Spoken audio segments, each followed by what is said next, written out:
strength of an electric field at any point or electric intensity at any point in an electric field. So, you see the definition. Definition to ki likha ase swa. The electric intensity at a point in an electric field is defined as the electric force or Coulomb's force experienced by a unit positive charge when placed at that point. ঠিক আছে?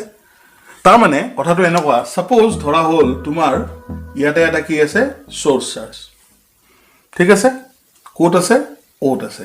তো ইয়াৰে পৰা r ডিস্টেন্সত এটা point আছে কি p. য'ত মই এটা টেষ্ট চাৰ্জ ৰাখিম. So definitely it will be experienced by a force in outward direction. So electric intensity at P কি হ'ব? Electric field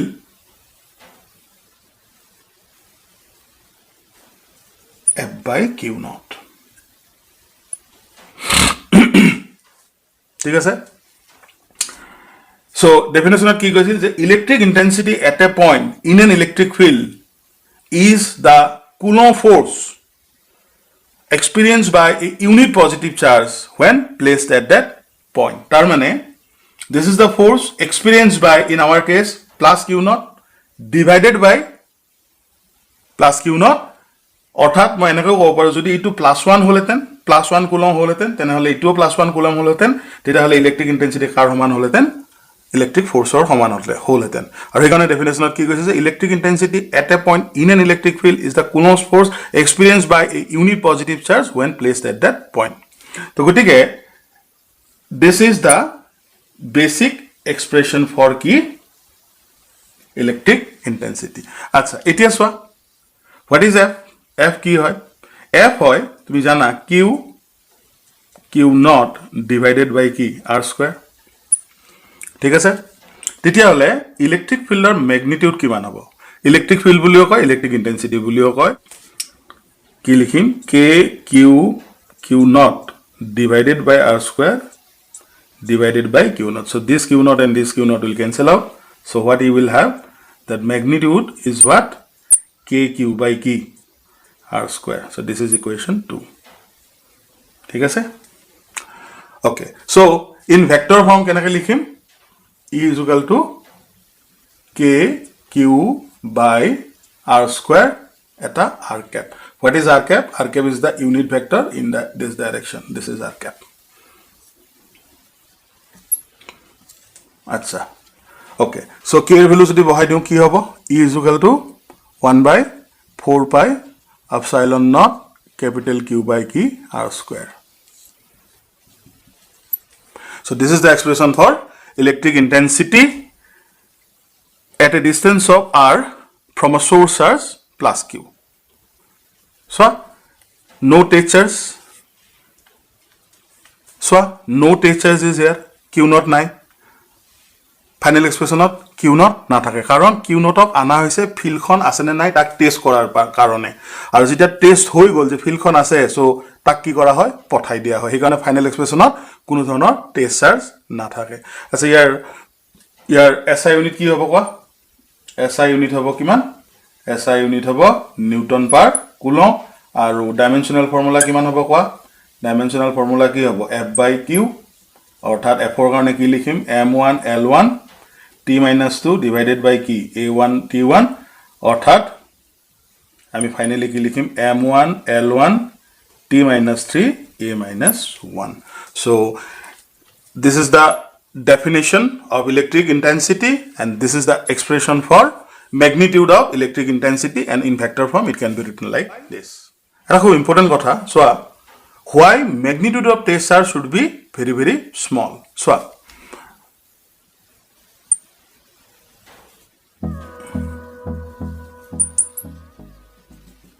তো আমি কি গম পালো যে এটা চাৰ্জ থাকে যাক আমি সোৰ্স চাৰ্জ বুলি কওঁ, পইণ্ট চাৰ্জ বুলি কওঁ, তাৰ চাৰিওফালে এখন কি ক্ৰিয়েট হৈছে? Electric field. আচ্ছা, ইয়াৰ এটা ইম্পৰ্টেণ্ট কথা তোমালোকক কৈ থওঁ, যদিও মই বাউণ্ডাৰী দিছোঁ, এটা বস্তু মনত ৰাখিবা, electric field, magnetic field, gravitational field, they are extended up to infinity.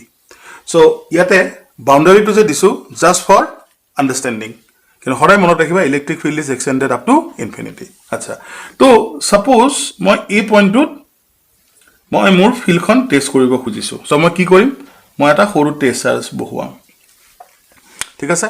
তো ডেফিনেটলি ইট উইল বি এক্টেড আপন বাই এ ফ'ৰ্চ। আচ্ছা, এতিয়া প্ৰশ্ন হ'ল যেনেকৈ প্লাছ কেপিটেল কিউ এখন ফিল্ড বনাব, চ' প্লাছ কিউ নটে এখন ফিল্ড নবনাব নেকি? ডেফিনেটলি বনাব, হয়নে? কিন্তু কি এজিউম কৰা হয় যে test charge cannot create an electric field, it's a theoretical assumption, কিন্তু প্ৰেক্টিকেলি ইও বনাব পাৰে, হয়নে নহয়? তো গতিকে এতিয়া যদি ইয়াৰ মেগনিটিউড ডাঙৰ হয়, তো ডেফিনেটলি এখন ডাঙৰ ফিল্ড বনাব। সেই ফিল্ডখনে এই ফিল্ডখনৰ লগত ডেফিনেটলি কি কৰিব, ইণ্টাৰেক্ট কৰিব। সেইকাৰণে কি লোৱা হয় যে q naught is very very small, so' that এইখন হৈছে কি, এইখন হৈছে electric field due to test charge, due to test charge. সেইকাৰণে the magnitude of test charge should be very very small so that test charge create কৰা ফিল্ডখনে original ফিল্ডক কি কৰিব নোৱাৰে, এফেক্ট কৰিব নোৱাৰে। সো সেইকাৰণে পৰীক্ষাত কেতিয়াবা সোধে যে why the magnitude of test charge should be very very small, so তুমি কেনেকৈ লিখিবা, magnitude of test charge should be very very small so that electric field created by the test charge should be negligible in comparison to the original field so that original field is not affected, ঠিক আছে। তেতিয়াহ'লে চোৱা, যিটো actual electric ফিল্ডৰ expression হয় সেইটো এনেকৈ লিখা উচিত নে মই এনেকৈ লিখা উচিত, limit q not tends to 0 F by q not. So' তুমি নিজে ভাবি চাবা যে এই এক্সপ্ৰেশ্যনটো কাৰেক্ট নে এই এক্সপ্ৰেশ্যনটো correct. Electric intensity in vector form.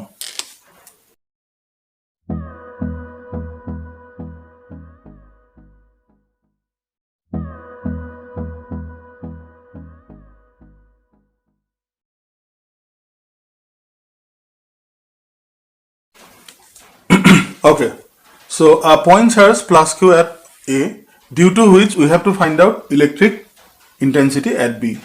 So for which I will place a test charge q naught at B. At a test charge plus q naught of মই B থম, যাৰ ম্যাগনিটিউড কিউতকৈ যথেষ্ট সৰু হয়। আচ্ছা, তো ধৰা হ'ল OA মানে কি position vector of point A R1 আৰু OB মানে পজিশন ভেক্টৰ অফ কি B is equal to R2।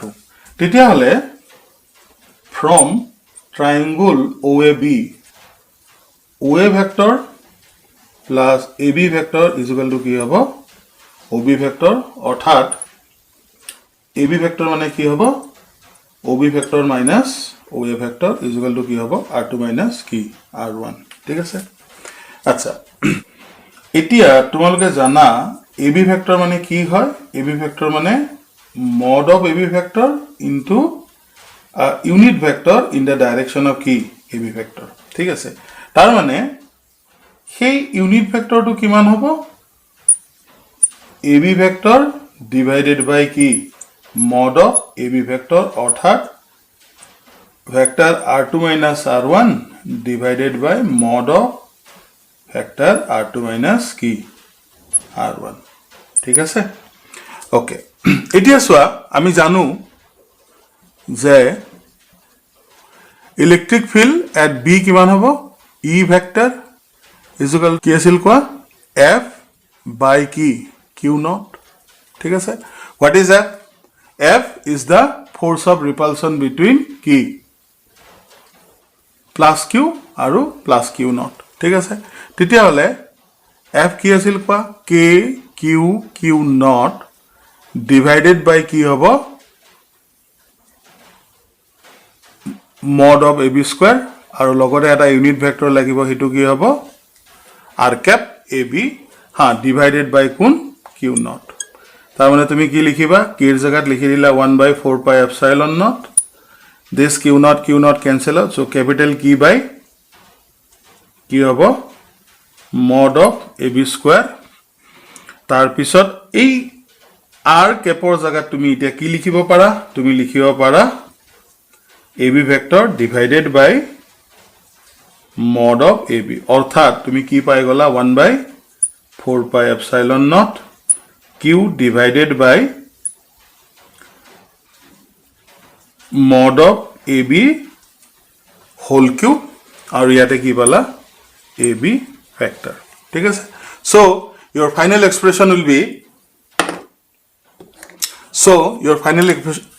your final expression will be E vector is equal to 1 by 4 pi epsilon naught Q by R2 minus R1 mod cube আৰু ইয়াতে কি লিখিবা factor R2 minus R1 so that is the expression for electric intensity in factor form next আমি পঢ়িম electric lines of force